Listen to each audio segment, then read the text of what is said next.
Season 1 has been out and I didn't want to rush out a tier list video. I wanted to wait for things to settle and give you a proper analysis as to how the current metagame of Marvel Rivals is. So if you want to know which heroes you should be playing this season, which ones are strong and which ones are weak, but also how some of these matchups work and how to counter them, then this is the video for you. With that being said, hello everyone, my name is Dark Hero and welcome to the Season 1 Marvel Rivals tier list. Now, the very first hero that we're going to be talking about is going to be the Hulk. And right out of the gate, I'm just going to go ahead and say it that he is absolutely insane and is usually a pick or ban type of situation. Hulk got slightly nerfed in Season 1 as they reduced his shield, but even so, he is able to provide a lot of value to the team by going in and diving the enemy backline, making up a ton of space and just all around being an immovable object. Now, it should be noted that, of course, ideally you would not be playing the Hulk if you don't have any other Vanguard on the team. He's usually better as an off tank, and it should also be noted that some characters are able to counter him with CC and that can make him very hard to play him. But again, I still believe that he is a very powerful character and one that people fear a lot. Again, one of the most banned heroes from what I see in GM, so I'm going to be putting the Hulk in S+. Now, continuing on with the Vanguards, the next hero is Doctor Strange, the quintessential tank of Marvel Rivals. Now, just like with the Hulk, Strange got slightly touched in Season 1. They reduced the fall-off range on Strange's E ability, and they also reduced the shield recovery rate, but I still believe that he is one of the most picked heroes in the game, just because of the value that he provides to the team, being a nice tank that has a very solid shield, having the TP to block off choke point entrances, or to flank engage on a team fight with ultimate, and frankly, he is a very simple character to pick up and play, which means that there is a lot less room for error when playing Doctor Strange, and thus you're going to be able to achieve much more consistent results with him. So having said all of that, I'm going to be placing him as well at the top of the tier list. And since we're talking about the top tiers of the meta, we need to of course mention Luna Snow, what I believe to be the very best hero in the entire game, simply because of her massive heal potential, being able to cleave through your allies as you heal them while also dealing damage, the ability to heal someone while you're not even looking at them with her Snowflake, and of course, best of all, her 12-second ultimate that you can generate very quickly and that the entire metagame revolves around. Not to mention that Luna Snow also has a stun, so she is definitely a top tier hero. I'm very surprised she escaped the nerfs. Now, on that note, another top tier strategist that has also been staying at the top of the meta is going to be Mantis. Now, her ultimate is frankly much worse than Luna Snow as it has a much shorter duration. Additionally, the Mantis heals are a little bit limited, so when you have some big team fights, if your second strategist goes down or they're occupied being dove in the backline, you will simply not be able to sustain your team by yourself. That being said, the extra value that Mantis provides comes in the form of her damage boost, being able to increase herself or her allies' damage by 12%, while she herself also deals a very good amount of damage, and with her sleep she can essentially flank around the enemies, find a good off angle on a squishy enemy and delete them in an instant. Now, Mantis's movement speed did get nerfed in Season 1, but I don't think that is the biggest deal because you lose the movement speed buff as soon as you get hit by a single shot. So it's not the biggest deal in the world, but I would argue that Mantis has kind of fallen off a little bit compared to other strategists, simply because her defensive ultimate is likely the one with the weakest impact out of all of them. But again, I still believe that she is a top tier contender, which is why I still place her in the S+ tier. Now, one strategist that got a massive buff in Season 1 has to be without a shadow of a doubt Cloak and Dagger. Not only did her healing bubble get a decreased cooldown, allowing you to now have a near permanent uptime with only a 4-second cooldown essentially, but of course she now gets a 4th dash on her ultimate. This not only allows you to essentially extend the area that you cover with your ultimate, allowing your allies to take up more space with your increased healing, but it also effectively serves as a double buff, as you are essentially extending the duration in which you are much harder to hit during your ultimate, and because of that 4th dash you essentially refresh, or I should say, extend the duration of your ultimate to around 16 seconds, which is absolutely nuts. And when it comes to consistent healing, Cloak and Dagger is very good, with Cloak having AoE healing aim on her left click, and you can even heal around corners with her left click because it actually tracks your allies, on top of you having some additional utility with Cloak,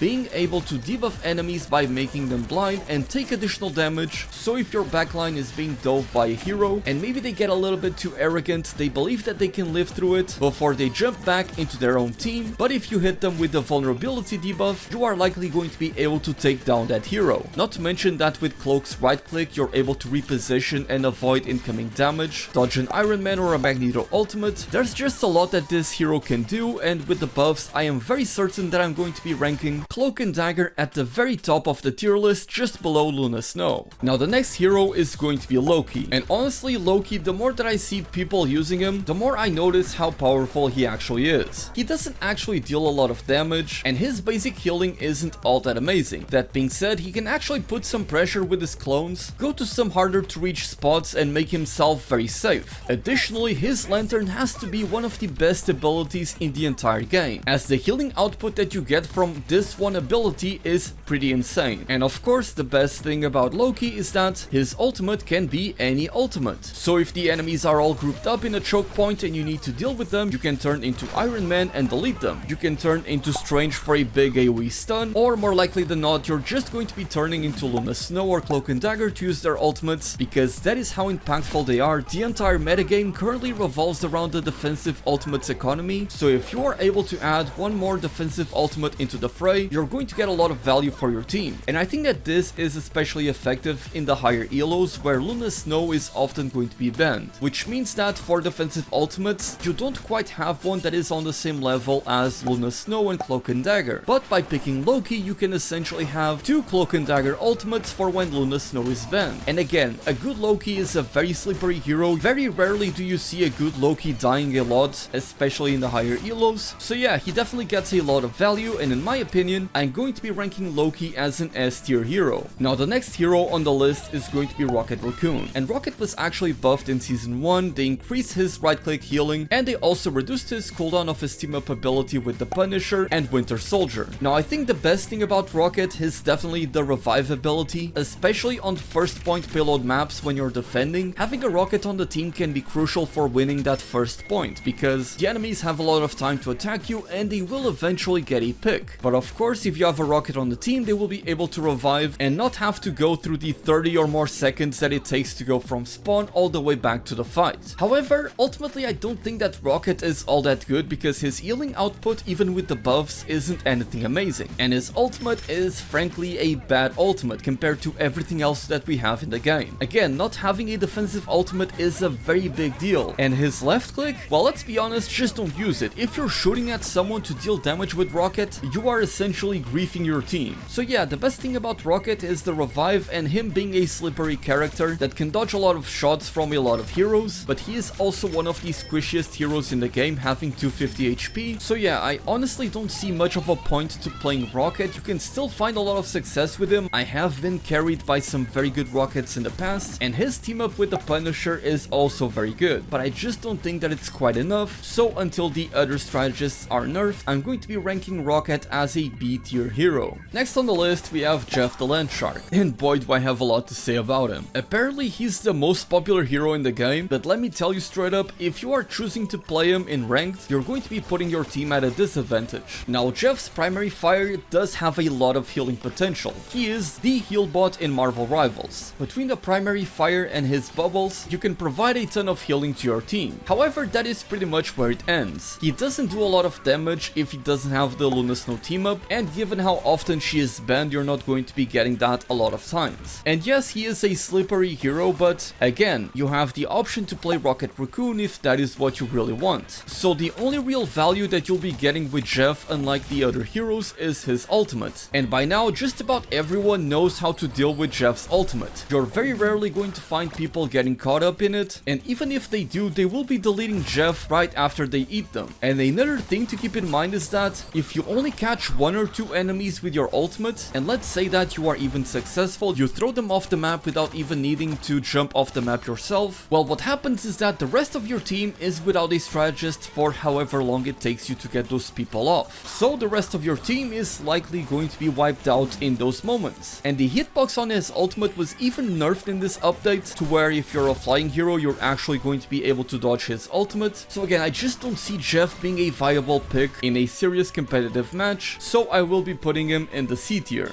Now let's move on to the duelists, and the first one is going to be Black Panther. Now Black Panther was actually nerfed quite a bit in this update, as the healing that you get from his dash has been severely nerfed. Now I don't think that that by itself means that Black Panther is no longer a viable hero. On the contrary, I still believe that he is very powerful, he's able to get some quick picks very easily, but you do need to keep in mind that you have less health to play with. Now the thing about him is that on top of having some bugs, where for example you'll get the sound effect that you hit the enemy with the spear when in fact you didn't, that can occur and that can lead to you dying on accident. I think the biggest detriment to Black Panther is just that dive heroes need to play against a lot of things to get value, because as you're going to be seeing throughout the tier list, a lot of the top heroes have plenty of CC and ways to deal with divers, and with the strategists being able to heal so much, and Panther's combos not being the easiest to execute, you're going to find that many of your engages just aren't going to produce many results. And that is going to get worse and worse with the better your opponents are. Not to mention that a hero like Namor has been buffed, which we'll talk about in a moment, but yeah, dive heroes have a lot against him, especially the melee ones, but because he can still deal a lot of damage in an AoE, can generate the ultimate pretty quickly and distract the opponents, I think that warrants putting Black Panther in the A tier. Now the next hero is going to be Black Widow, and she got a ton of buffs this patch. That being said, she is still unable to one-shot enemies, but I have seen more and more Black Widows being able to pop off with her compared to how the game was in Season 0. Especially with the Mantis damage buff, I think you can get some picks and value out of this hero, but it just feels like you're playing with the wrong tools to get the job done, and you would be much better served if you were playing someone like Hawkeye or Hela. And because there is so much healing in this game, especially AoE healing with Cloak and Dagger and Luna, it's going to be much more difficult for you to get those picks unless you are absolutely cracked at Black Widow, at which point you would be putting 10 times more effort than if you were playing a different hero. So while I think that the buffs were pretty decent for Black Widow, I still don't think that they are quite enough, so I am still going to be placing her in the D tier. Now, as I mentioned, Hawkeye and Hela, let's talk about them. Hawkeye is the one that was nerfed the least out of the two heroes, as he can still one-shot enemies, but they've reduced the range at which he is able to do so. I believe it's now under 40 meters. They've also reduced the damage seasonal bonus from 20 to 15%, but I think he still shreds through pretty much anyone except for tanks now. Now, Hawkeye was never as big of a problem as Hela in my opinion, because he is a lot more diveable, having only his melee attack and his shift ability to protect him, but you can still get a lot of value out of Hawkeye, and you're going to get games where there's a cracked Hawkeye that just one-taps everyone, and they're going to absolutely carry the game. But also because I think that people have learned how to play with him better, like if they know the enemies have a Hawkeye, they're not going to be poking around corners, and will instead try to dive them with someone like Venom for example, and thus reduce the overall effectiveness of Hawkeye. Ultimately, I do believe that you can very much still carry on Hawkeye, you're just not as oppressive as you once were, so I am going to be placing him in the S tier, but just not quite at the top of the meta. Now, as for Hela, that is where I think things get a little bit more interesting, because she was actually hit harder by the nerfs than Hawkeye. Because Hela could never one-shot anyone, she needs to two-tap them, and with the reduced damage that she has, the enemy could actually be getting healed in between your first and second shot, and they would be able to live through the second shot because of that reduced damage. So it does actually make an impact on some of these squishier characters. Additionally, Hela's health has been nerfed from 275 to 250, and again, that is a big deal. Now, she is not as easily diveable with her stun and her crow ability, and of course, she even has her ultimate that she is going to use a lot of times to avoid getting killed, but also put some additional pressure on the map. I think that Hela is in a similar situation to Hawkeye, where there's just more ways to deal with them. They're less annoying, but they can still pretty much hostage an entire game if they're good enough. It feels like in Season 0, you could be a bad Hela and still carry a game, whereas in Season 1 you need to be a good Hela in order to carry games, and you definitely have a ton of carry potential. So having said all of that, I'm actually going to be placing Hela at the very end of the meta heroes, just slightly above everyone on the S tier, but good enough to where she deserves to be on this spot. Now the next hero is going to be Iron Fist, and I'm going to tell you I love this hero, but he's awful. It's very hard to find value with Iron Fist other than to maybe get a parry on an Iron Man ultimate, because there's no way that you're going to be able to kill anyone unless they are totally isolated from their team. And even then, if you're up against the Mantis, they'll put you to sleep and kill you, Hela will still 2-tap you, and Hawkeye can one-shot you. Now Morse turrets are going to deal you a lot of damage. It's just incredibly hard to find value in Iron Fist currently, and I know a lot of people, especially in the lower elos, tend to say that Iron Fist is a menace, but as someone that got the highest proficiency with Iron Fist in Season 0, he's not a good character. He definitely needs some sort of buff, at the very least he needs to get increased HP, but at that point you might as well just play Captain America. So ultimately, it is with a lot of sadness that I'm going to be ranking Iron Fist as a D tier hero. Now the next hero on the list is going to be Magik, and she is pretty much everything that Iron Fist wishes he could be. Magik is a very powerful dive hero that can be played in many different ways. She can go in the enemy backline and one-shot a squishy hero, or she can instead play as a little bit of an off tank,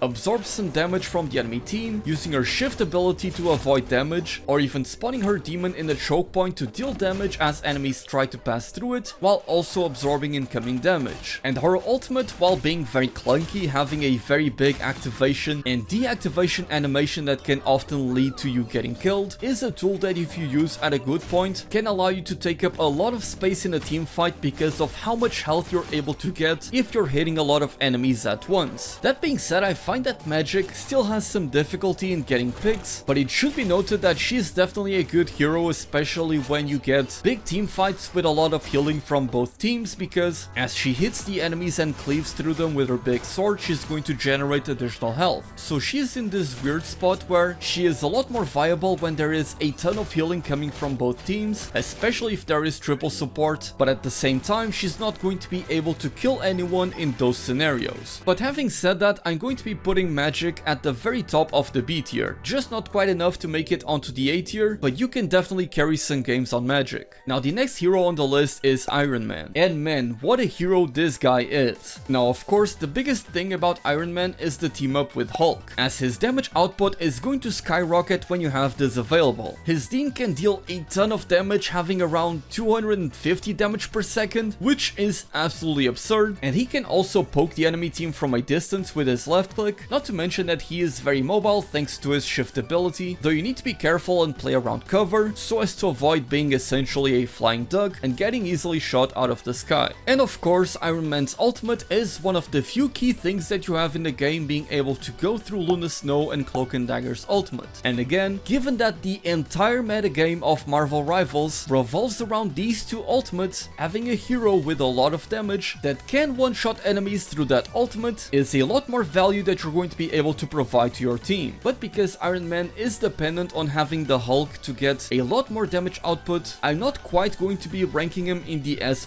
tier, but I'm going to be putting him very high in the S tier. And if you have a Hulk on the team, just assume you are an S+ hero. Now the next hero is going to be Moon Knight. Moon Knight was actually buffed in Season 1, not only did they increase the range of his ultimate by about 20%, they also increased the damage output out of the ultimate, thus making it feel much more consistent. But the problem with Moon Knight was that everything else about him does not have the same value. The worst thing about him is that he has a very large hitbox, that coupled with his 250 HP with no ability to increase his HP, and with his mobility or peeling abilities being fairly limited, you can easily be dove and one-shotted in an instant. And by now everyone expects the Moon Knight when they are dove to just aim the grappling hook at the ground to jump up into the sky, but that's just not quite enough, and given how fast the game is, how much damage there is at all times, it's just very easy to get a pick on Moon Knight if you flank him. Not to mention that his Onks, his main gimmick to deal damage, is very easily countered. By now everyone knows to shoot it the moment that he throws it at you, so his only real hope is that whenever enemies are walking through a choke point, he can hit all of them and deal a lot of damage, thus generating the ultimate very quickly. But by himself, his ultimate, even after the buffs, can be easily avoided by just walking out of it unless you are at the very center of it. And again, we go back to the defensive ultimates, that unless you are not moving and are actually tanking through the entirety of Moon Knight's ultimate, you will be able to live through his ultimate if you have a Cloak and Dagger or a Luna Snow ultimate with you. He's definitely one of those heroes that gets a ton more value in the lower ranks, but as you get higher on the ladder, you're definitely going to be getting a lot less value out of them. So to be as consistent as possible with him, you kind of need to have a Groot on the team that can ult build together with you so you can combine the ultimates and thus one-shot the enemy team through a Luna Snow ultimate. But at that point we're talking about a specific pairing, so it's not quite the same thing, and again you can essentially achieve the same results by pairing it together with an Iron Man and not Moon Knight. But again, I don't want to overshadow this, he does a lot of damage. It's just that it's easy to deal with his damage output. And for all of those reasons, I'm going to be ranking Moon Knight in the B tier. And as I just mentioned Groot, let's talk about him. Groot is surprisingly the tank that can deal the most amount of damage in an instant if you play with his walls right. And his walls can allow him to take a lot more space, he can block lines of sight for a Hela or a Hawkeye, and he has a massive HP pool. And again, his ultimate is really good, as you can group up enemies, force a defensive ultimate, and if you have someone like an Iron Man or a Moon Knight, you can even power through that defensive ultimate and win the entire team fight because you got everyone caught on the Groot ultimate. He's also very good at isolating the enemy front lines, as if for example the enemy Hulk or Wolverine jump into your front line, you can just put up a wall behind them and now it will be a lot harder for them to escape and the enemy supports will not be able to heal them. And especially if you are in the lower elos, the enemy team is not going to know to shoot the Groot walls and you're just going to be able to deal a lot more damage and stay alive a lot longer. He is definitely a very good hero, I just don't see him being quite as powerful as some of the other vanguards, but I am going to be ranking him in the A tier. Now the next hero on the list is going to be Captain America, yet another one of the heroes that got the biggest amount of buffs in the entire update. That being said, I still don't find Captain America getting a ton of value for his team compared to other vanguards, as your job is to essentially dive the enemy backline, put some pressure on them and annoy them, and quickly make it out of there. In a way, you're basically playing similarly to Venom, but you are slower to dive, but have shorter cooldowns. And let me tell you, I've seen some very good Captain America players getting a ton of value out of this hero, but I just don't see him being as consistent or resourceful as all of the other vanguards. I still think that he lacks something, but he is definitely a viable hero now. So for that reason, I'm going to be placing Captain America in the B tier. Now we have Penny Parker, and this hero is very dependent on maps, kind of like Jeff. She's a lot better on defense naturally thanks to her mines being able to set up traps for the enemy, and is also a lot better against dive team comps. But because, as I explained before, dive is a lot worse in season 1 when there is a lot more healing now, and that's the entire metagame that people play around, people are going to be playing that less, which means that Penny is less likely to find heroes like Wolverine, Black Panther and Spider-Man, all of which would instantly take a ton of damage by just stepping into some of her mines. And let's be real, as people get better at the game and they start to learn the maps, there's only so many spots in which you can place Penny's mines and her nest, so as you start to get better you'll see them coming a mile away and know to avoid certain spots, so you have a lot more counterplay against her. Additionally, the healing that she gets inside of her webs isn't all that amazing, and her damage output with her left click is also nothing too special. What's good about her is of course again the mines when they step on them, but also her right click being able to CC enemies but also absorb an Iron Man ultimate for example that can wipe the entire team. But much like with Moon Knight, she's one of those heroes that I think gets a ton more value in the lower elos where people will actually run into the mines and get one shot by them. They won't counterpick or try to play around her, and again because you're so dependent on specific maps with Penny, I honestly think that she warrants being in the C tier. Now Magneto, there's a couple of key things that make him such an important piece in the metagame of Marvel Rivals in Season 1 that I think make him stand out a little bit more than the competition, although he doesn't quite offer as much as Hulk or Doctor Strange. So obviously Magneto has the ability to bubble himself for a teammate, has a smaller shield of his own that he can use, can displace enemies with a stun, and his ultimate is also pretty good for absorbing some strong ultimates, like the Star-Lord ultimate for example. He also has the luxury of being a good tank into Wolverine, because if you bubble yourself, Wolverine can no longer grab you. So one of your biggest counters ends up using one of their biggest cooldowns, and it is just wasted, which is fantastic. Now as I said before, a lot of the meta right now is about playing 3 strategists, and they tend to group up together whenever a defensive ultimate is up. And well, Magneto is actually capable of one-shotting people through most of these defensive ultimates, so long as you charge up your ultimate. And this is especially easy to do against Cloak and Dagger, which you're going to be seeing a lot, especially in high elo, where Luna Snow tends to be banned very often, as while she is doing her ultimate animation, she is very predictable and stops for a second in between her dashes, and it's very easy for you to make sure that you time your ultimate and you're going to nail the Cloak and Dagger pretty much every single time. Now he still has the disadvantage of building up the ultimate pretty slowly compared to Cloak and Dagger. By the time you have your own ultimate, she has likely already used one and is about to get a second one, but still that is a very good benefit that Magneto has. He's also good into other heroes like Punisher for example. Although it's not quite as easy to absorb his ultimate with your own ultimate, you kinda need to tap it and let go of it instantly to kill the Punisher, because if you don't, your ultimate is going to break and you're not going to get any value out of it. But ultimately Magneto has a lot of very powerful tools in today's meta, and there's really not a bad scenario in which I would say that Magneto is a bad pick. It's just not on the same level as the other two in my opinion, but I'm still going to be putting him at the top of the S tier. Now the next hero is going to be Venom, and Venom has actually received a huge buff in Season 1 by not only increasing the damage of his ultimate, but also increasing the health that you gain from your E whenever you are low on health. And this added 20% extra health that you gain from your E makes Venom a much more powerful and consistent character at diving the enemy backline, getting them to waste their cooldowns and to distract some of them, apply some pressure, and you may even get a kill or two. Now I think that Venom is going to be one of those picks that is a little bit weird in the rankings. I feel like it's one of the best heroes for you to pick in the lower ranks because you just have so much health and healing and mobility that people are not going to be able to take you down, but also in the higher ranks where people are a lot more coordinated and some tanks tend to be banned as well, because you likely won't have access to Hulk, Venom is going to be a much more viable choice. And if you are coordinating a dive with the rest of the team, then you're going to get a lot more value out of Venom. I feel like where people are going to find the worst performing Venoms are going to be somewhere in the middle, like maybe Platinum and Low Diamond, where people aren't as coordinated, you don't get hero bans, and so they're just going to be picking Hulk instead. Still, I do believe that Venom is a lot better than he was in the past, and even though he can still be CC'd by a lot of abilities, I think the buffs have been quite good for him to the point where I would rank him in the A tier.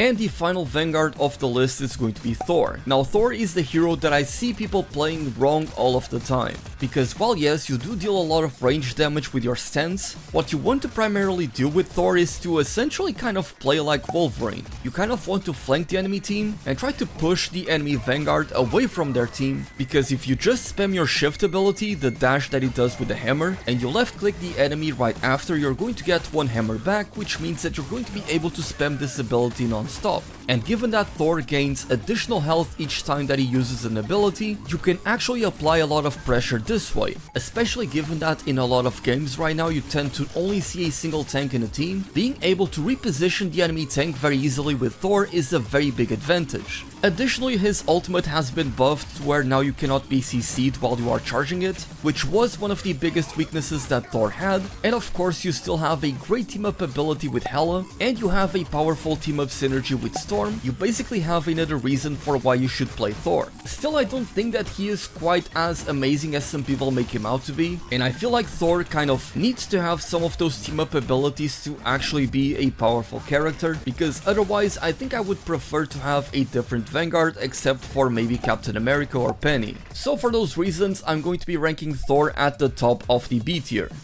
And given that I just talked about Storm, let's talk about her. She got the biggest buffs out of the entire patch, and she is definitely an incredibly powerful hero now. Her damage is practically doubled as she has much more effective range with a faster attack speed that deals more damage, and she just feels a lot better to play. Now I see Storm players playing her wrong all of the time. They go up in the air and try to flank the enemy team kind of as if they were playing Iron Man, where really the way you should be playing Storm is to kind of play around your team, stay behind the range barrier, and keep on left clicking the enemies and dealing a lot of damage, applying the movement speed bonus to your teammates whenever you need to push up on a flank or you're chasing down a single enemy, or just have the extra damage applied to everyone and everyone is going to be happy. Another thing that is particularly amazing about Storm compared to almost every other hero in the roster except for maybe Moon Knight is that she just builds up her ultimate incredibly quickly. Maybe not the first ultimate, but as soon as people start using their defensive ultimates, the moment that you get the Luna Luna Snow, it's time to put on a show, or you get the Cloak and Dagger and Mantis ultimates. Both teams essentially enter a stalemate where they are just slapping each other and not really dealing any meaningful damage, and people tend to group up in those scenarios, and that is where Storm is going to excel because her attacks can cleave through the enemy team, and she's going to be hitting so many of them so often that she's going to build up her ultimate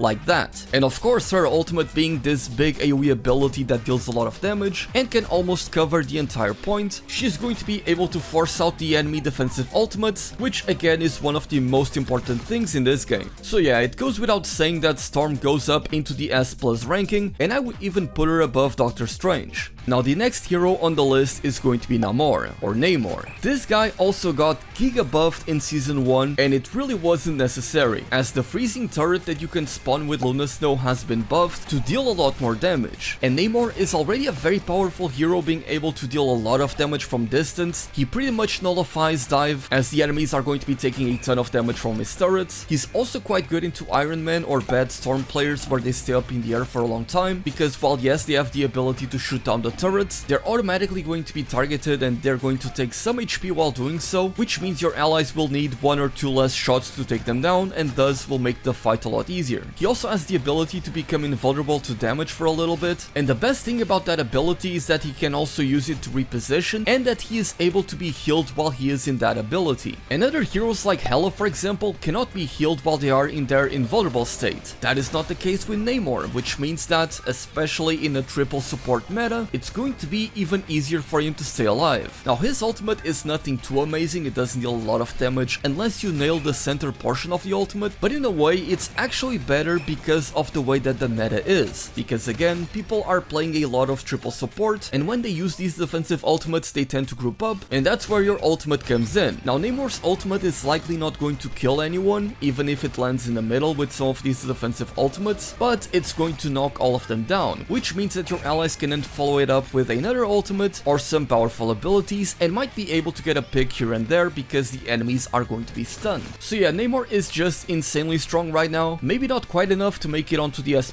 tier, but definitely enough to be high on the S tier. Up next we have Psylocke, and she actually got a little bit of a nerf in Season 1, and in some ways she has kind of fallen off because people have learned to play against her, and by now you typically don't see a lot of Psylocke ultimates getting a lot of kills. Now that being said, I still believe that she is a very powerful hero as an assassin that can deal damage from a distance, and she can actually one-shot enemies consistently without needing to get up close. She just needs to dash through them at the end, and naturally that is a huge boon for her because she is a lot safer. Additionally, because we are in a triple support meta, she is pretty much the only assassin that can safely build up her ultimate, as the other divers need to go in to deal damage, but she can actually stay at a relatively safe distance, like 5 or 10 feet away from the enemy, still deal decent damage and build up her ultimate. But I still think that her ultimate is good. You just need to not look for the big ultimates where you try to get the entire team, and instead try to use her ultimate to get 1 or 2 isolated picks, potentially even a strategist that is away from the enemy team, and from then on you try to catch an isolated enemy as they come out of the spawn to try to stagger their respawn timers and try to make the entire game a 6v5. And I should also mention that Psylocke also gets banned a lot, because a good Psylocke can actually still carry a game. So even though she doesn't quite benefit as much as other heroes from this meta, and you gotta keep in mind that she can actually thrive in triple support because there's going to be more squishy heroes for you to go after. So ultimately I still believe that Psylocke warrants being in the S tier, so I'm going to be putting her at the bottom. Up next we have the Punisher, and this guy is a pretty good hero. He's always been quite good, and there's really not a bad instance in which you don't want to have a Punisher on your team, as he does a lot of damage. If you place the turret in a good off angle, you can apply a ton of pressure, and your ultimate is one of the biggest team wiping machines in the game, especially if you get a support that is pocketing you throughout the entire duration, like Mantis giving you a damage boost and healing you. And he actually deals so much damage in the ultimate that sometimes you're even able to take down people in the middle of a defensive ultimate. Still, I don't think that he is valued quite as highly as some of these other heroes, but you gotta keep in mind that when you see this tier list and you have Hela, Storm, Doctor Strange and Iron Man, all of these being flying heroes, Punisher is great against them. He's also really good into Groot, that has been seeing a lot more play, as he can destroy the walls very quickly, but he just doesn't have that big X factor that some of these other heroes have. So Punisher is a solid pick, and I'm placing him in the A tier.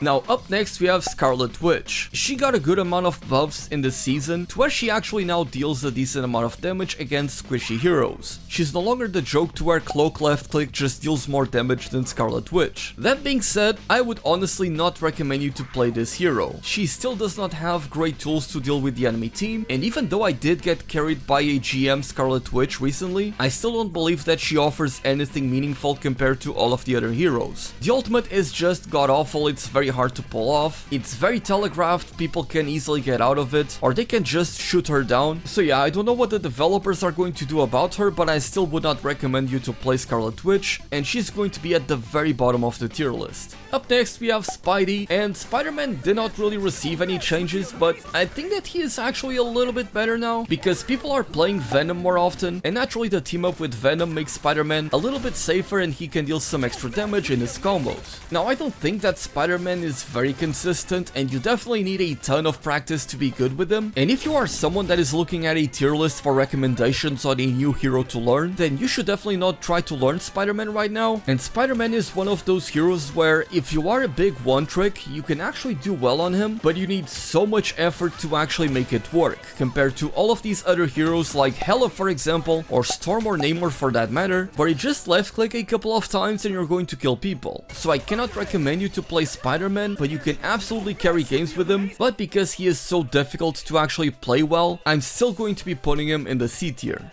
Up next we have Squirrel Girl, and hey, guess what, she actually has an ultimate now in Season 1. Her ultimate now being able to bounce off walls and immediately target onto an enemy makes it so much more consistent to get kills and a lot better. And Squirrel Girl was already a pretty powerful hero, she deals a lot of damage and you can kind of just spam left click on a choke point and you're going to get value out of it. And I think she's even better now because of the triple support meta, because people seem to be a lot more reckless about their positioning in the season, because they know they're going to get healed by all of the supports they have. And again, when people start grouping up because of the defensive ultimates, you're going to get a lot of damage, generate your ultimate very quickly, and when it ends you can just use your ultimate and again keep on left clicking and dealing damage. And if you actually have that Junkrat aim from Overwatch, she can actually apply a lot of pressure. Still, I don't think that I would rather have her on the team compared to some of these heroes, but at the very least she deserves to be in the B tier.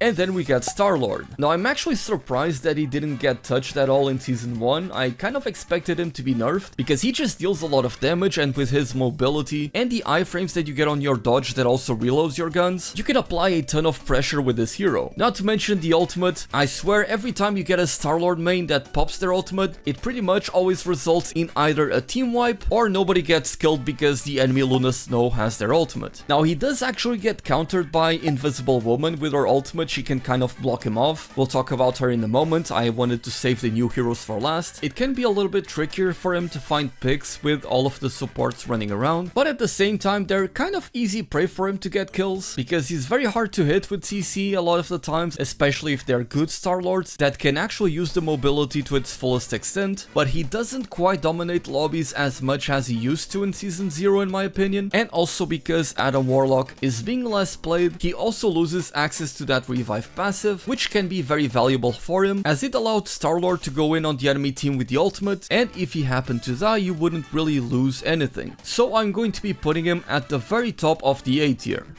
After that we get Winter Soldier, which when the game first released, this hero was claimed to be the very best by a lot of players because of the resets with the ultimate, being able to execute enemies, and his pistol also dealing a lot of damage. But as people got used to the game, it was actually quite easy to counter his ultimate. You just need to pocket heal the person that has been ulted, and unless they're being focused fired by the entire enemy team, more likely than not you're going to be able to save them. So now Winter Soldier has more health and can generate more health with his abilities, which make him a much more consistent hero, and they've also slightly adjusted the ultimate so that he doesn't have quite as much budget in the ultimate, and that has been placed in the rest of his kit. As such, he feels a lot more consistent. I see him a lot more in high elo, and even though you don't get the again ultimate resets, he is still able to thrive and get a lot of value, and with the emphasis of this season being placed on strategists and a lot less on vanguards, he actually becomes more valuable because he can hook an enemy support and one-shot him, and chances chances are there's going to be less vanguards on the enemy team, there's only going to be one, which means less shields that you need to worry about when trying to ult or hook someone. So overall he's very solid. I wouldn't quite say that he is enough to reach the S tier, but I think that he is right at the cusp of it, and I'm placing him at the very top of the A tier.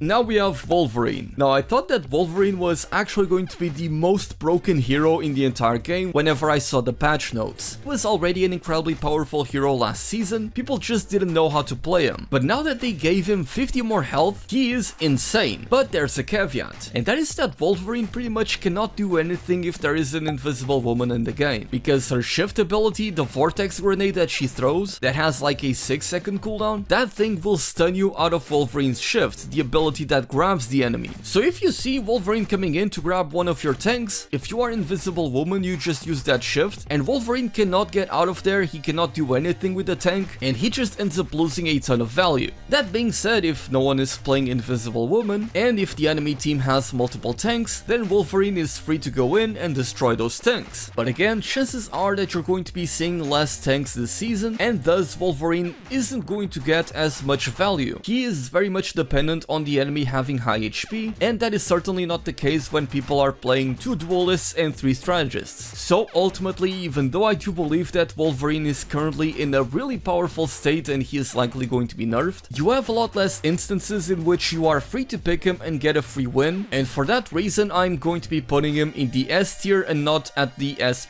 tier.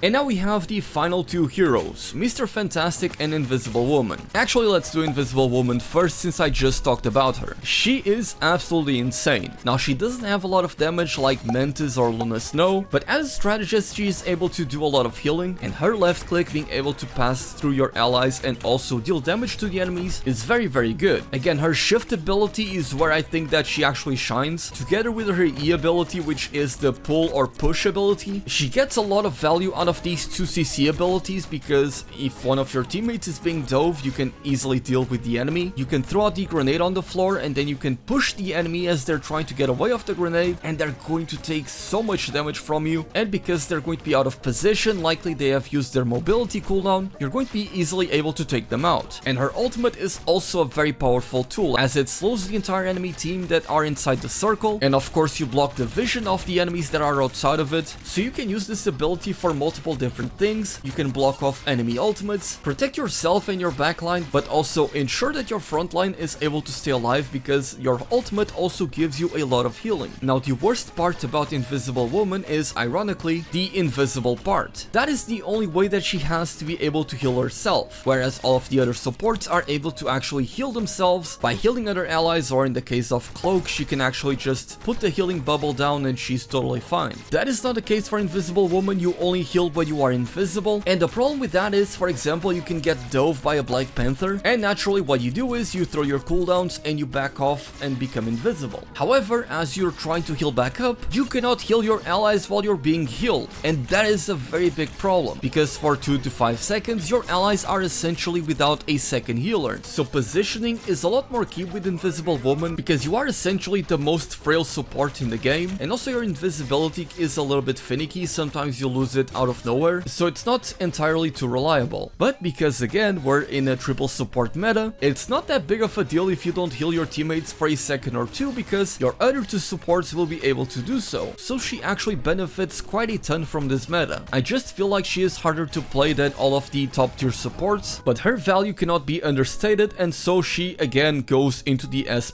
tier together with all of them.